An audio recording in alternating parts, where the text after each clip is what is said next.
अनूपपुर जिले के कोतमा तहसील में अधिवक्ताओं का रोष चरम पर है। विगत दिनों नायब तहसीलदार पंकज नयन तिवारी पर भ्रष्टाचार का आरोप लगाते हुए एसडीएम कोतमा को ज्ञापन सौंपा था।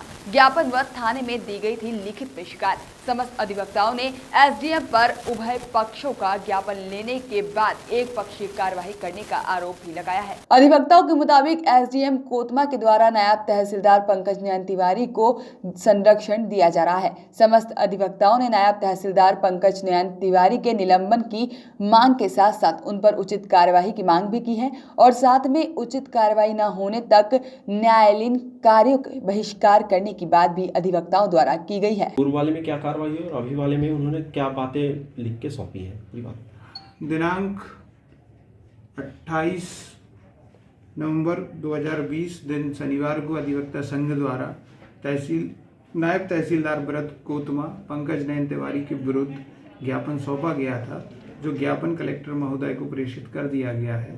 वरिष्ठ अधिकारियों को सूचित कर दिया गया है। वरिष्ठ अधिकारियों के द्वारा जो भी मार्गदर्शन दिया जाएगा, जो उचित कार्रवाई के लिए कहा जाएगा, वो निर्णय लिया जाना शेष है। और आज दोबारा दिनांक 1 दिसंबर 2020 को अधिवक्ता संघ द्वारा दोबारा ज्ञापन दिया गया है कि राजस्व न्यायालय का बहिष्कार किया जा रहा है, जिसके संबंध में वरिष्ठ अधिकारियों को तत्काल सूचित कर दिया गया है एवं शेष कार्रवाई के लिए उचित मार्गदर्शन लिया जा रहा है। जैसे ही कलेक्टर महोदय के द्वारा उचित मार्गदर्शन या आदेश प्राप्त होता है, संबंधित जांच जो भी कलेक्टर महोदय द्वारा स्वीकृत की जाती है, कार्रवाई विधि संगत की जाएगी। धन्यवाद। सर, जो पूर्व में ज्ञापन सौंपे हैं, क्या अभी वरिष्ठ अधिकारियों के द्वारा कोई जांच बैठाई गई है, कोई जांच चल रही है, ऐसा कुछ है क्या? अभी इस संबंध में कोई आदेश प्राप्त नहीं हुए हैं। तहसीलदार के विरुद्ध ज्ञापन सौंपना पड़ा, क्या क्या परेशानियां जा रही हो वकीलों को? देखिए, ऐसा है, ये जब से पदस्थ हुए हैं तो ये मनमाना आदेश कर रहे हैं। जो ला कुछ कहता है और ये मनमाना आदेश करते हैं। पहली बात ये। दूसरी बात ये है कि हर फाइलों में भ्रष्टाचार, इनको हर फाइलों में पैसा चाहिए।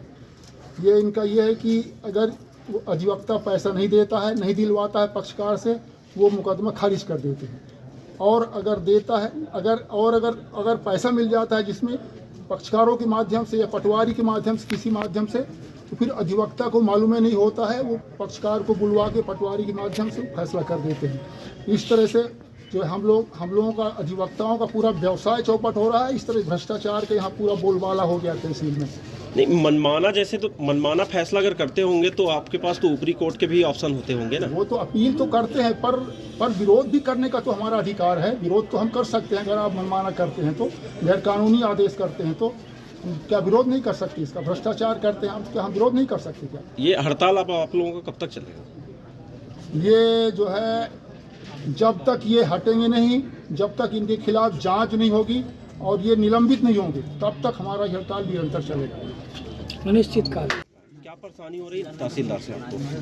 तहसीलदार साहब ने जब से लगभग नए तहसीलदार पंकज नयन तिवारी 2 वर्षों से लगभग कोतमा न्यायालय में पदस्थ हैं और 2 वर्षों जब से आए हैं तो इन्होंने जो भी रजिस्ट्री नामांकन की प्रक्रिया है, भौतिक नामांकन की प्रक्रिया, जो भी लोक सेवा में लगाए जाते हैं, तो लोक सेवा में निर्धारित डेट मिलता है, वो निर्धारित डेट में कोई फैसले नहीं होते हैं। उसमें डायरेक्ट सीधे वो न्यायालयीन प्रकरण में ले लेते हैं और जिन मामलों में दलाल और पटवारी काम करते हैं उसमें वो डायरेक्ट फैसला पैसा लेकर करते हैं और जो अधिवक्ताओं के द्वारा लगाया जाता है उनको अपने लंबित अवस्था में रखकर और मोटी रकम की मांग की जाती है।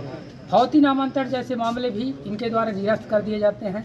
मैं चाहता हूं कि इनके कार्यकाल का 2 वर्षों का पूरे लोक सेवा में जो भी प्रकरण, चाहे वो भौतिक नामांतरण के हो चाहे रजिस्ट्री नामांतरण के हो, पूरे फाइलों की इनकी जाँच होनी चाहिए।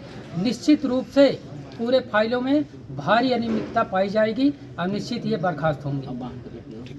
क्या बिंदु थे, क्या बात थी, बताएंगे पूरा? अभिभाषक संघ कोतमा के द्वारा भ्रष्ट और रिश्वतखोर अधिकारी नायब तहसीलदार पंकज नयन तिवारी के विरुद्ध दिनांक 28/11/2020 को श्रीमान एसडीएम साहब कोतमा के माध्यम से कलेक्टर महोदय अनूपपुर को 11 बिंदुओं का ज्ञापन सौंपा गया था, किंतु हमारे उक्त ज्ञापन में आज तक कोई कार्यवाही नहीं की गई और ना ही हमको उस कार्यवाही से अवगत कराया गया, जिससे हम निराश होकर के आज अधिवक्ता संघ के द्वारा अत्यावश्यक बैठक बुलाई गई और आज ही यह निर्णय लिया गया कि हम आज से जब तक पंकज नयन तिवारी को कोतमा से हटा करके जांच नहीं किया जाता, उनके विरुद्ध आपराधिक प्रकरण पंजीबद्ध नहीं किया जाता, तब तक हम लोग अनिश्चित काल के लिए कोतमा राजस्व न्यायालय के सभी न्यायालयों का, एसडीएम कोर्ट का, नायब तहसीलदार आमाडांड कोर्ट का, बिजरी तहसील उप तहसील का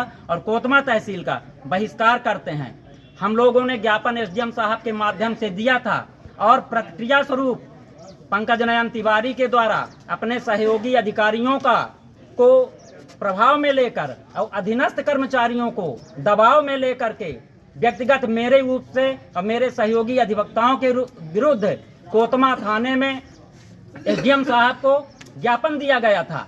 बिना अनुमति के उनके द्वारा ज्ञापन दिया गया, कोई शासन से अनुमति नहीं लिया गया पंकज नयन तिवारी के द्वारा। अब पूरे राजस्व कर्मचारियों को दबाव में लेकर के भीड़ इकट्ठा करके मेरे खिलाफ भी ज्ञापन दिया गया। तहसीलदार साहब का कहना है कि मैं तो वकीलों की कुछ बात नहीं मानता और वकील मनमानी नहीं कर पा रहे हैं, इसलिए वो आंदोलन कर रहे हैं। देखिए, ये सन 1982 से कोतमा में तहसील संचालित है और ये पहला वाकया है कि वकील हमेशा न्यायालय का सहयोग प्रदान करते हैं। न्यायालय जो है भ्रष्टाचार का विरोध करते हैं और इनके रिश्वतखोरी पर लगाम लगाते हैं, इसलिए इनको वकीलों से परहेज है और वकीलों की बुराई करते हैं। अपने बैठक में कहते हैं कि राजस्व न्यायालय के प्रकरणों में वकीलों की कोई आवश्यकता नहीं है। नहीं, क्या ऐसा लगा कि वकीलों की कोई मनमानी होती है जिससे तहसीलदार साहब उसका विरोध दर्ज कराते हो?